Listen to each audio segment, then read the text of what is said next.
Welcome to the People of Animal Health podcast. The host of our podcast is Stacy Purcell.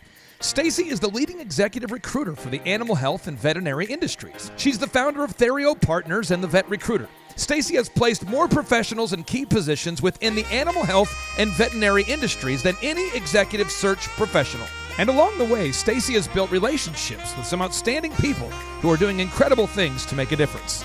The People of Animal Health podcast features industry leaders and trailblazers who have made a significant impact or are making an impact in the animal health and veterinary industries. Stacy chats with them to learn more about their lives, their careers, and the unique and interesting things that they have done to contribute to the animal health or veterinary industries. She is here to share their stories with you. Now here's the host of our podcast, Stacy Purcell. Hello, everyone, and welcome to the People of Animal Health podcast. On today's show, we are talking with Kevin Maher, an entrepreneur who has had a fascinating career in the animal health industry. Kevin is a serial entrepreneur. He created the Global VetLink business, GVL, which was the first animal health online regulatory compliance business for veterinarians that continues to grow nationally and expanding internationally. And following that success and a successful exit from GVL, founded VetMeasure. Welcome onto the People of Animal Health podcast. And how are you, Kevin? I'm doing well, Stacy. Thank you very much. Well, good. I'm so glad that you're here today, Kevin. Thank you for joining us. I know that you've had tremendous success at this point in your career, but I'd love to start off at the bottom and at the very beginning of your career. What was your life like growing up, and where did you grow up, Kevin? Well, I grew up in a really, was very fortunate to grow up in a family of 9 and on a dairy farm in central Iowa. So, when you get off the school bus at age 5, you were expected to go out to the barn and work and let dairy, help prepare dairy cows for milking, feed dairy calves, going through just all the feeding and all the different tasks that are important in a dairy farm. So that was really the origin of my interest in animal health and animal science. I talked to so many people in the animal health business that grew up on farms, dairy farms, and I'm curious. When did you first figure out what you wanted to do professionally?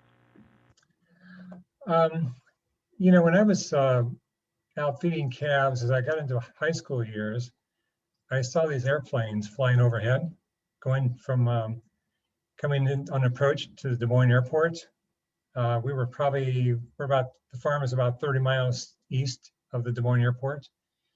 And just thought, looking up there, I thought, one day I'm going to be up there. I'm going to go up there and see the world.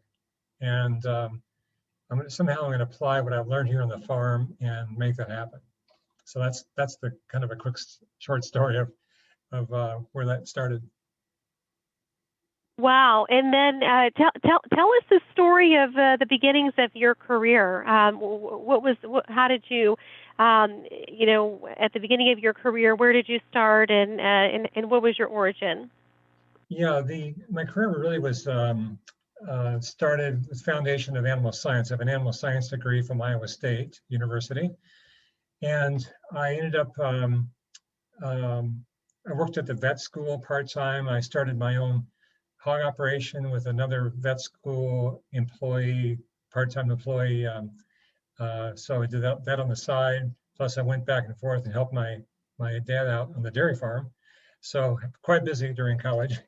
And so having learned to manage multiple priorities, I wanted to extend that into a profession. I always believed I'd come back to the farm, but I wanted to start out and work in the industry. So I was influenced by a professor at Iowa State in animal science, the late Dr. Lauren Christian, and he was just a great individual. And in swine, he was a swine production specialist, and he helped me really gain an interest in the swine industry and helped made the initial introduction to a division of Ralston Purina that was looking for someone to to work in their swine genetics division. So that's how I got my start.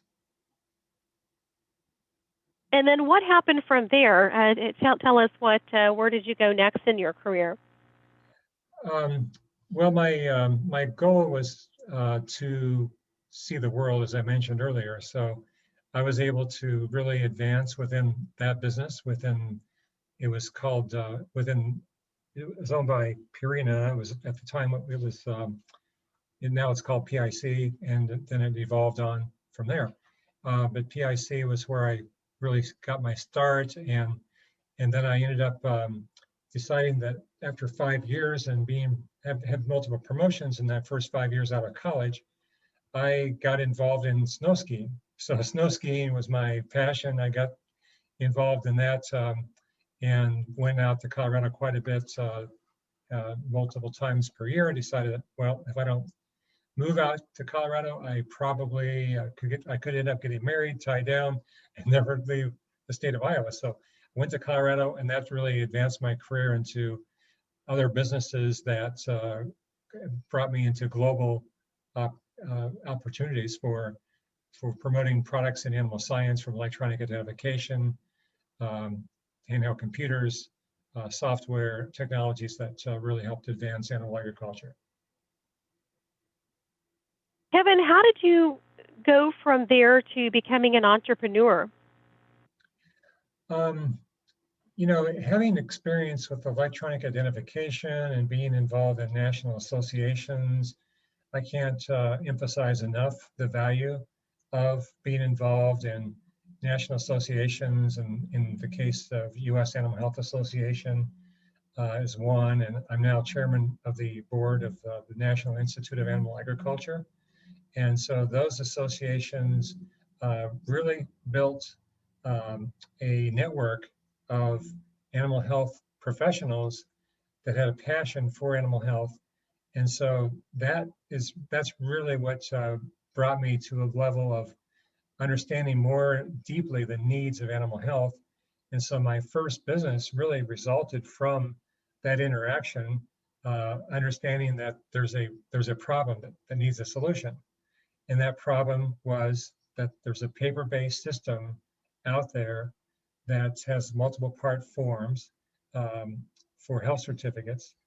And the health certificate process for traceability, my experience with electronic ID at that time and different forms of animal ID, handheld computers, and dealing with traceability, that really, just one day, it just kind of all came together. Regulatory, animal ID, traceability, and the compliance for interstate movement.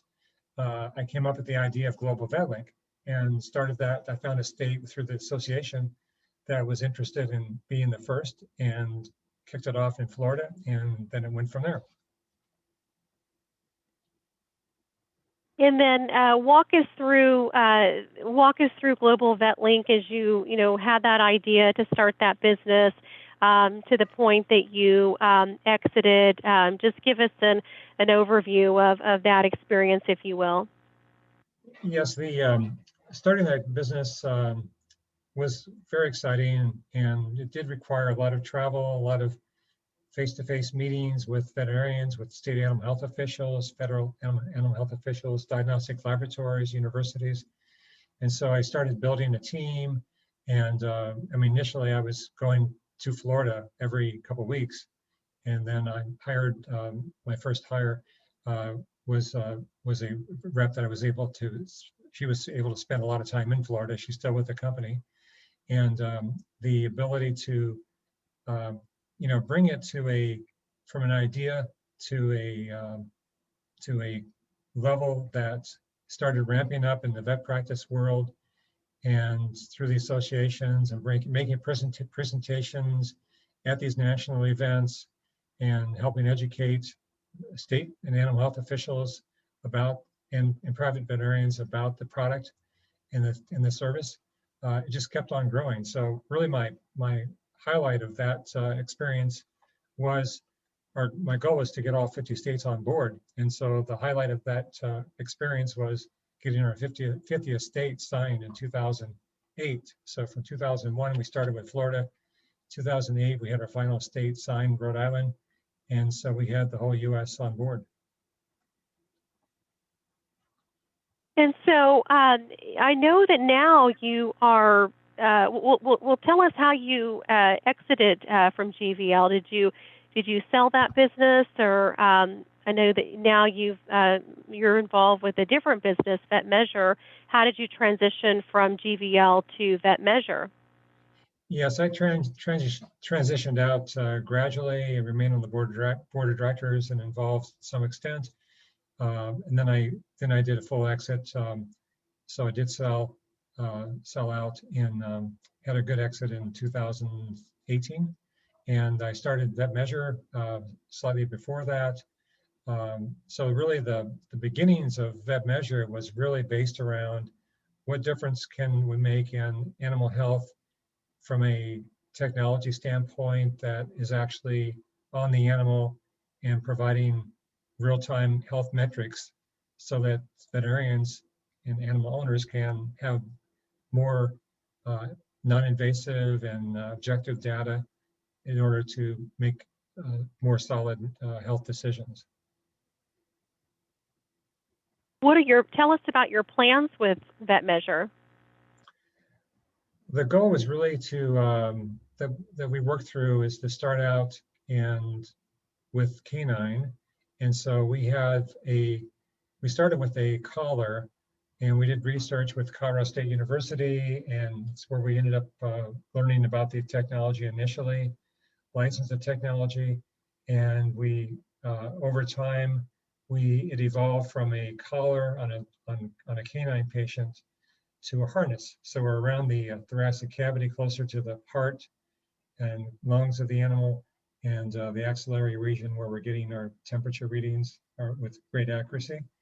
And so that's where this company started and focused again on canine for in-practice monitoring of canine patients, and then the ability to ultimately have at-home monitoring so that the veterinarian can have an extended level of care and consults for patients that leave the practice and maybe they're under a prescription that they want to be able to follow to see if that prescription is having the intended impact on heart rate, respiratory rate, temperature, the various metrics that can help measure and identify recovery from a surgery from an illness or what have you. Wow. You've started multiple businesses. So serial entrepreneur. You've spent your life's work in the animal health industry. Had a lot of success. When did you first feel like you were truly beginning to gain traction with your career? Was there a certain point in time when you felt, things are really going well for me here? Well, I think in the startup world, you never feel like you've totally addressed all the needs that are out there. So I guess a lot of entrepreneurs put pressure on themselves and say that, well, we can still do more. And that's what keeps you going. And that's what keeps you innovative. But I would say one of the, as I mentioned earlier, getting the 50th state on board, having the recognition by states and animal health officials and veterinarians that this product is needed. It makes a difference. It's making a difference, and the ability to have real-time traceability rather than going to file cabinets to try to find out where these animals that went from state A to state B, where was the origin farm, what were the health records on that farm and those animals before shipment, and I would say that that's really the what I really feel a lot of gratitude for is that the fact that it did and still does today make an impact. And so with that measure, that's what we're learning is you develop a new concept, a new idea, and then we just recently had one of our vet advisor, Dr. Steve Garnett. He's based out of of South Carolina and Charleston. And you know, when you talk to someone that you have a device that's monitoring a patient, and it really made a difference in terms of the real-time diagnosis, being able to have repeated readings on preset intervals, can really make a difference when you may or may not have staffing that can do the manual measurements, and disruptive to the patient to the extent that it could disguise the true readings if that animal is a little bit agitated by a rectal thermometer or stethoscope or what have you. So those are things that really helped, in my mind, just some examples of that really I feel were rewards for the work that I put into these companies. What advice would you have for future entrepreneurs in the animal health industry? You know, people that have an idea or want to start a company, or have a product and want to build something from the ground floor. What advice would you give to someone like that? Well, I would say it's always good to, you know, if you have an idea, you're motivated to do something different or on your own. So many times people say, I'd love to start my own business, but I have no idea what to do. I have no idea what product I could make or build or service. And so I think a lot of it is just comes from within. It's just spending time reflecting on all the things that happened in your career to this point, and mentors and people that you know. How can you really assemble all that information to a point and funnel it down to, wow, this is a concept, this is an idea that I'm excited about, I want to run with. And so I think it just takes, it's not for everybody. Not everyone can come up with a concept or idea that may be earth-shaking or you know, take off the way that they thought that it would. I mean, there's so many different entrepreneurs out there that have had, you know, challenges. Definitely, we all have challenges. So that as well. The other part that I would recommend, Stacy, is that people would connect with within their network, within associations. I'm really big fan of national associations that can build your network of people, experts within a species specialty or health specialty that you're interested in, and or maybe even regional or you know, geographically, and then how that could really help support and build and get you to the point where you can launch that idea successfully.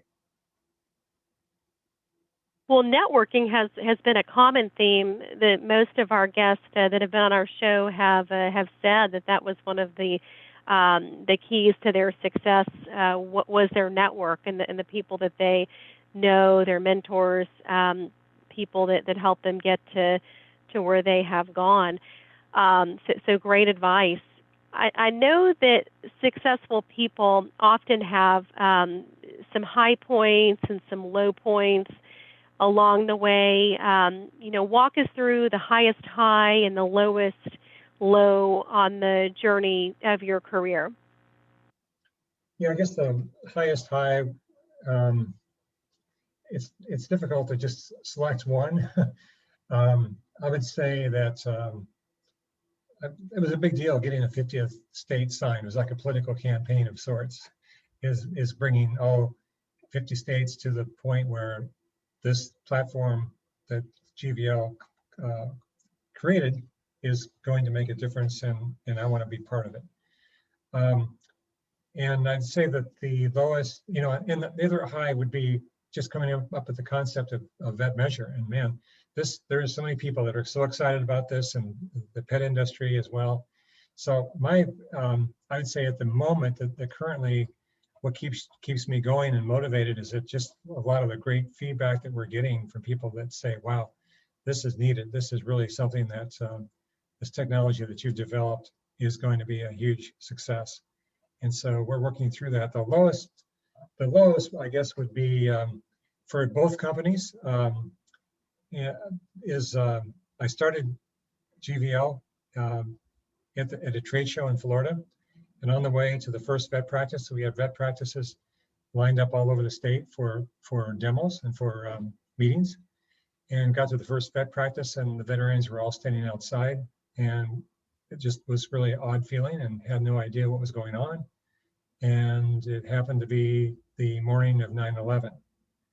And so that was a huge shock. And all the practices that we had appointments with in Florida kept the appointments. They didn't have any clients coming in. People were pretty well staying at home. And then when I started, but anyway, after things went well, as we got the vet practices on board, and they were very, very loyal, and especially the ones that came on during that time. With that measure, low would just be the fact that you're trying to raise funding to build the company and increase growth. And during the pandemic, that's a little tougher challenge for us, is to get in, and then the supply chain challenges. But fortunately, we finally got through that just in the last few months. So we have product now. We've got inventory to sell. We do have the final supply chain issues addressed. So it's one of those things where you go through these challenges with any startup that you may or may not anticipate. But those are just a couple of examples. What have you learned from some of those challenging experiences? I guess the main thing is that don't give up. Just have faith, and you can weather the toughest times. And you can't isolate yourself. You really have to work with your team and with either board members, investors, people that you have something in common with in terms of that direction and that passion. So those would be my main suggestions when you're facing adversity or challenges. Mm-hmm. Yeah, good advice. And find those people in common, those common themes. Kevin, I'm curious, what has been the most surprising thing to you up to this point during your career in the animal health industry? The consolidation, that continues, having been in the industry for quite a few years, just the adjustments to consolidation, whether it be biopharmas or any supplier, manufacturer, and of course the vet profession itself, a lot of consolidation going on there. And I don't want to say it's bad, it's all bad, but I'm just saying that's a surprise that I think a lot of people didn't expect, to see the consolidation of veterinary practices occurring the way that it is, and some of the other entities within animal health. Yeah, the consolidation, that's one of the major changes that I've also witnessed over my career in the industry. What other changes have you seen over the years in the animal health industry besides the consolidation? When we, in my early days of introducing technology to the veterinary profession, I've learned that, just over the years, the veterinarians are more conservative in their spending, and not as quick in some cases to make a change or adaptation.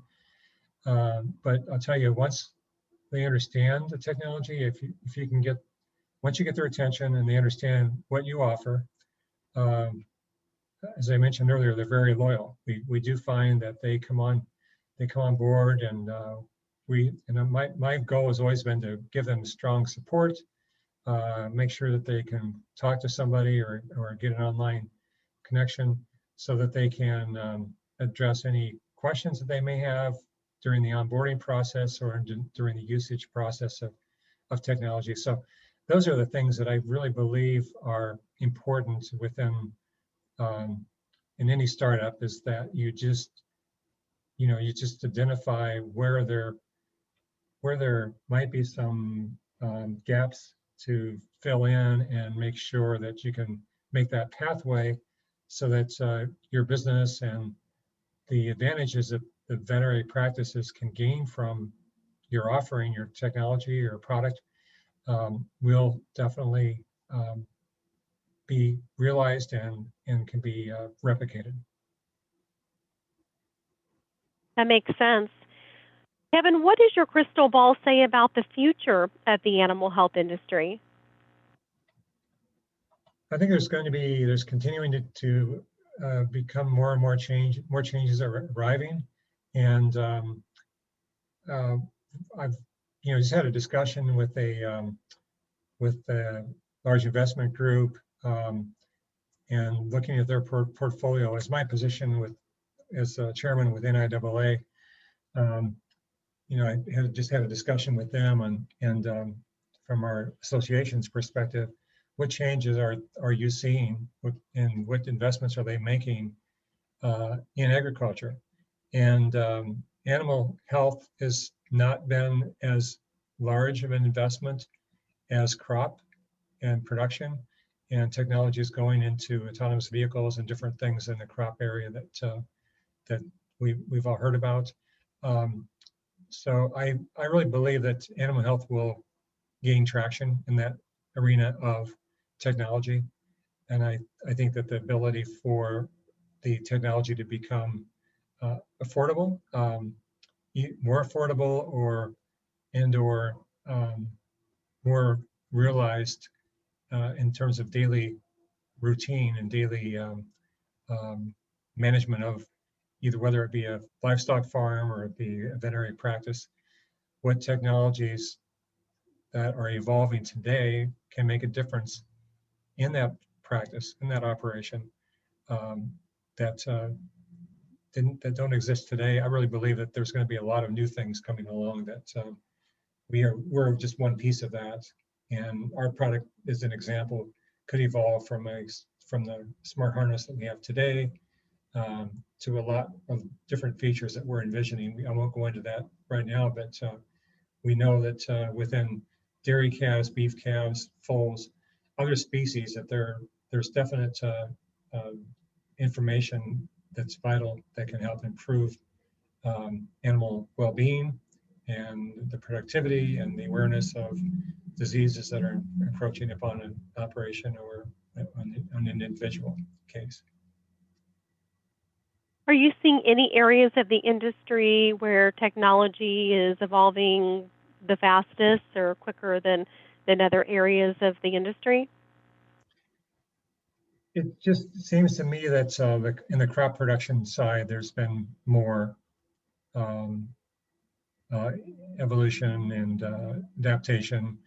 And that's partly due to labor shortages and just trying to deal with rural America challenges that producers have. And that's, trying to, as they scale up, how do they handle more crops, more acreage with the same number or challenging number of employees.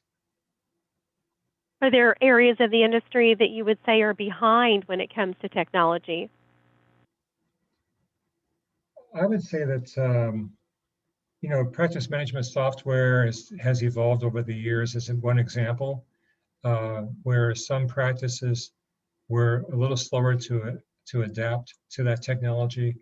And now it's pretty unusual for a practice not to have a PMS, a practice management software program.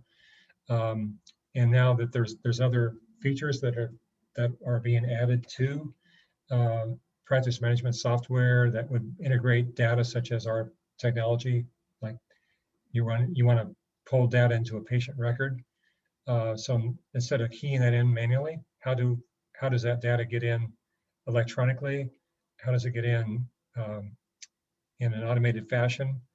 That's just one example where I really believe that in animal health, that there's ways of bringing that, advancing that data so that it can make a difference, and that you have the outcomes data to support treatments. So if you've chosen veterinarians prescribed a treatment, and that outcomes data there's a gap there, you don't really have proof that treatment is impacting that animal in a positive way or in the way that was anticipated. whether it be dosage or product type or the actual diagnosis, then I really believe that there's a big opportunity for this type of technology to evolve and help in that decision making and actual the actual outcomes. Well, I can say firsthand from a talent perspective that animal health companies or veterinary practices that don't have the latest in technology, that it can be a deterrent when it comes to their hiring. For example, I've talked to veterinarians that are interviewing with practices that don't have electronic medical records, and it's a deterrent. They don't want to work there. They want to go where they do have practice management software. Mm-hmm. Yes, I've heard that as well before. Kevin, I'd love for you to share more with the listeners about the kinds of projects that you're up to right now. Sure. We're doing now is we're really covered this in several ways with previous comments. Is that how can we make a difference by bringing our technology to a level of integrating with other suppliers of data and information and metrics? How do we integrate in a way that just makes it more seamless, and so that the ability for a vet practice to implement our system, it allows them to onboard it and get the staff trained up and going as rapidly as possible, and have this on every patient, and then how they would evolve. So we're looking into now is how do we evolve this to at-home monitoring. So we would classify that as an active, in the canine world, an active dog harness. So rather than only being in the practice itself. So for the dog owners, as well as for service dogs, military, there's the ability to really move this technology into several different categories that are not being addressed in that way today. So those are some things that we're working on, and also in the livestock species, having grown up on a dairy farm and having a lot of experience with dairy and swine and beef as well as equine, we really are. I'm passionate about moving our company and our programs to those additional species levels, and our discussion is ongoing with some major vet schools that have interest in our technology and where the research priorities that they have might be a good fit for what we're doing and what we're evolving into. Kevin, what does a typical day look like for you in your role today? It's really, in a startup, all the time you're managing everything from, maybe not directly managing, but managing people and managing the business in a way that you're dealing with the financial side, you're dealing with the product development and the engineering and the manufacturing and inventory and sales and PR and all the different aspects that. So I'm trying to balance and focus on the areas that I can bring the most value. And so my typical day is just having a list of priorities for that week and that day, and making sure that I can address the ones that are in my wheelhouse and that I can make a difference in, and then how I would enjoin others within the organization to actually continue down going after their milestones and helping them obtain those milestones in a timely fashion. Well, that makes sense. You're wearing multiple hats in your role. I've noticed that successful people tend to have some daily habits that have helped them to achieve success during their career.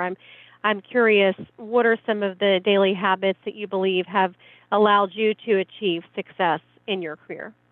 Well, I guess a combination of just of prayer morning and night, and exercise, and balancing, having eating a good diet, And so I do try to make sure that I'm not eating junk food or drinking sodas all day or what have you. Trying to keep in good shape and working out, and just keep that routine going and not have like a 2 week gap. I just couldn't live with a two week gap or a 2 day gap.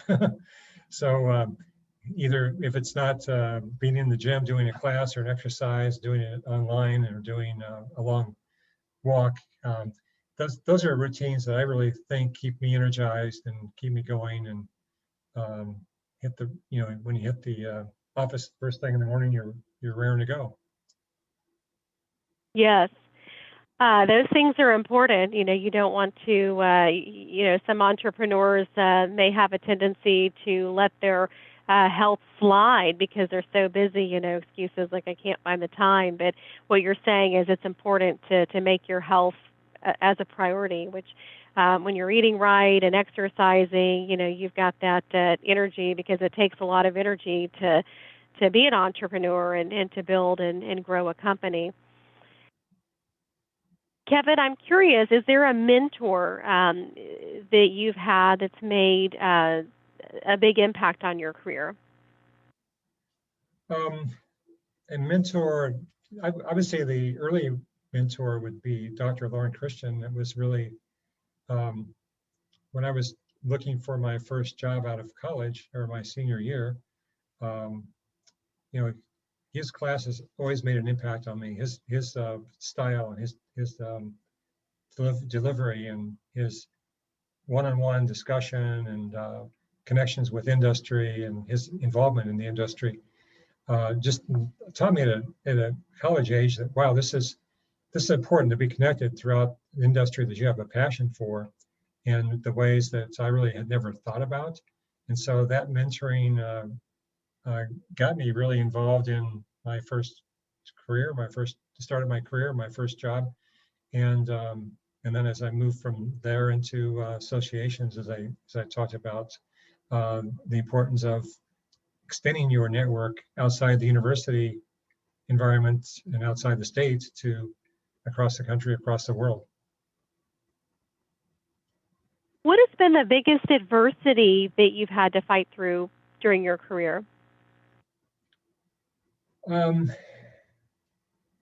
I think the biggest adversity would be reflected back when I started both companies. And, as I mentioned earlier, 9/11 was soon after the launch of the first company, and the pandemic was within a year and a half. We launched at the VMX conference in Florida, and then the pandemic hit soon after that. And so those were two of the bigger challenges. And how do we get, you worry, you stay awake at night just trying to come up with solutions.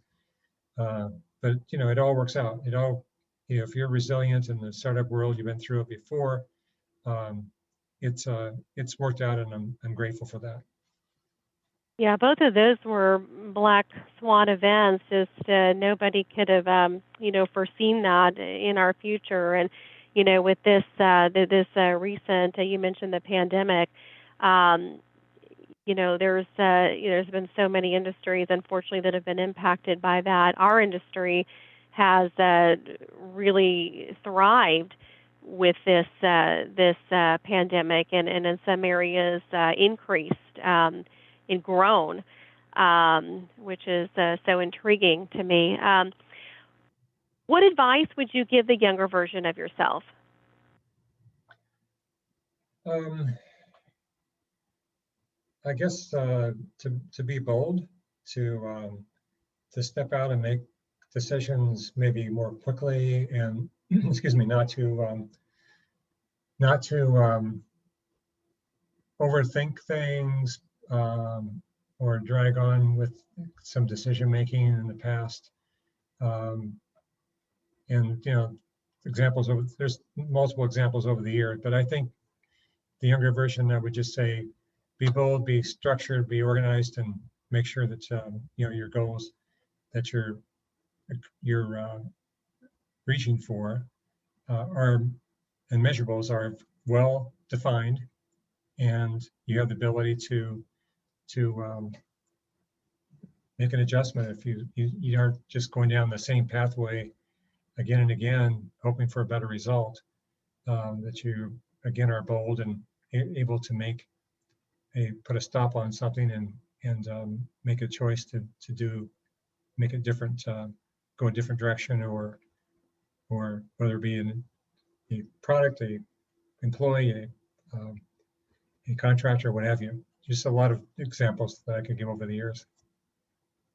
So be bold, step out, don't allow fear to keep you from doing the things that you want to do and that you can do. Kevin, what is your superpower? Superpower, that is one that I was trying to, I'd have to think through that one a bit more. Some people call me over the optimistic. I guess the optimism part of it is something that's come up before, and I don't know if I classify that as a superpower or not, but the ability to come back with a positive response and not say that this is never going to work. This is the end of this journey, or what have you. But I think I would like to think that it is resilience and optimism. Well, I find that entrepreneurs do have a degree of being optimistic. I think you have to be. Not everybody is is cut out for it. There's always going to be those negative naysayers who tell you shouldn't do it, or you can't do it, or it can't be done. And I think you have to be optimistic to plow through all of that, because when you've got an idea and you've got those goals, you don't want to let those things, especially fear, hold you back. In resiliency, I think there's such a lack of that sometimes in our culture today. I think that's very important, and especially with entrepreneurs, you have to be resilient. But I think that's an important characteristic, for everyone to have. What do you struggle with the most? What is your weakness or your kryptonite, if you will? I would just say that it's just overthinking, just worrying too much about maybe an issue that you're trying to solve, and not sleeping, not having a solid night's sleep because you're waking up trying to solve that problem, or come up with a solution that problem doesn't seem to match with the one you came up with earlier. So just that's probably the big thing I struggle with. I know a lot of entrepreneurs struggle with that as well, whether it be through trying to sleep, or just during the day, or out for a walk or a bike ride or what have you. And sometimes you just got to let go. You've got to just let go and hope that this time to relax your brain, your heart, your mind, you can just get yourself to a better state to deal with it. And solutions seem to come up at odd times. I can relate to that. That's one of my weaknesses, is not getting enough sleep. When I do lay down to go to sleep, I go right to sleep, but I have a tendency to stay up too late at night, just working on things. So not stopping and saying, okay, it's time to go to bed. So I can relate to that. Kevin, what message or principle do you wish you could teach everyone?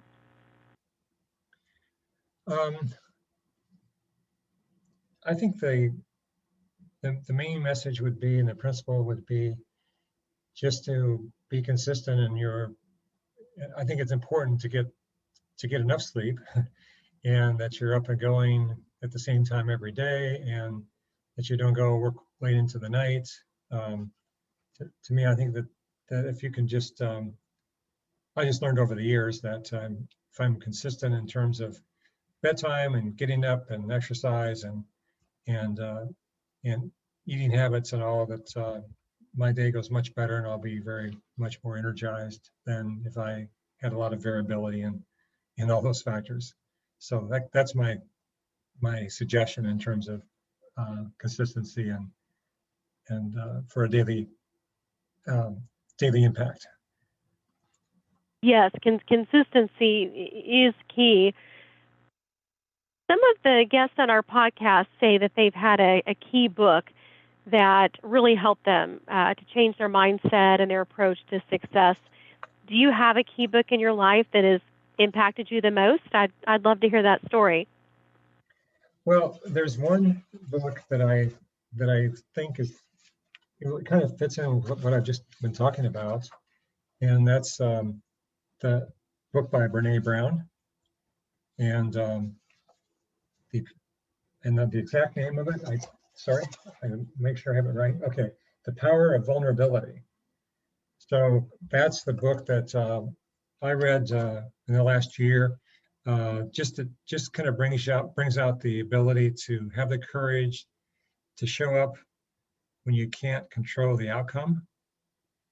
Just being able to have that, again, that resilience and the ability to understand that vulnerabilities are there, and just the ability to have the courage is very important. So she goes through that in detail, and I think it's a very popular TED Talk as well. Yes, I've heard of that book. I haven't read it myself, but somebody told me early in my career that the first step to anything is to show up, and showing up is the first step. It's a big part of it. Is success is you have to show up. So that's good advice, and I'm going to read that book. I haven't read any of her books yet, and I've heard a lot of people talking about them, so I need to read that myself. Kevin, you've got the mic. What is one thing that you want to share with our listeners of the People of Animal Health podcast before you drop the mic today?